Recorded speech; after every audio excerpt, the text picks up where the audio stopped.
Hello, this is phase two of our presentation on cybersecurity. Identification.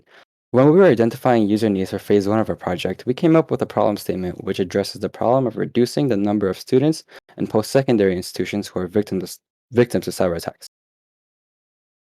Moving on to some of the techniques we use to revise the problem statement, this involves brainstorming different potential solutions to different problems we revise.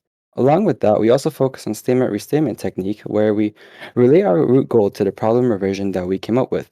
An example of a statement restatement is putting emphasis on where and what we needed to focus on specifically. For example, as you can see, we want to be reducing the number of students in post-secondary institutions who are victims of cyber attacks rather than preventing, because we know preventing is an almost impossible goal, because if we were to prevent, that means that we would have to keep students safe from everything, all cyber attacks, and VPNs aren't able to do that. So to conclude, it is important to know what to focus on when revising our problem statement. Revised problem statement. We felt as a group that it was in our best interest not to make any major changes to the problem statement. Saying this, our final problem statement was to reduce the number of students in post secondary institutions who are victims of cyber attacks. Scamper. Firstly, substitute. Replace old worn out VPNs with newer, faster ones and more secure ones. Combine, allow for better user needs as well as safety at the same time. Adapt, being able to understand and adapt to using new sources in order to be secure. Modify, changing old security systems with a newer, safer security system that is only accessible by certain people, for example, university students. And purpose, which is to put another use, using student cards to access personal information and accounts. And lastly, eliminate, getting rid of clicking on unknown links as well as personal information being used online. Division of problem. As you can see at the top, it's our main problem with minor potential solutions at the bottom. Here are our design solutions we came up with. Solution 1 is a university-dedicated virtual private network. Solution 2 is a security integrated card. Our idea was that you would scan the card to sign into your school accounts, reducing the amount of passwords you need to remember. Solution 3 is to educate people and students about the potential risks and how they can protect themselves. Here is our pairwise comparison chart. The 4 qualities we chose was security, how safe is it, because we wouldn't want to cause more problems with our solution. Cost, how much will it cost to operate? Success, does the solution do its job? And acceptable, will the community accept the solution? In the end, we found that security and success are the most important qualities. After putting all the information in the decision matrix, we determined that the best solution to our problem would be to design a university-dedicated VPN.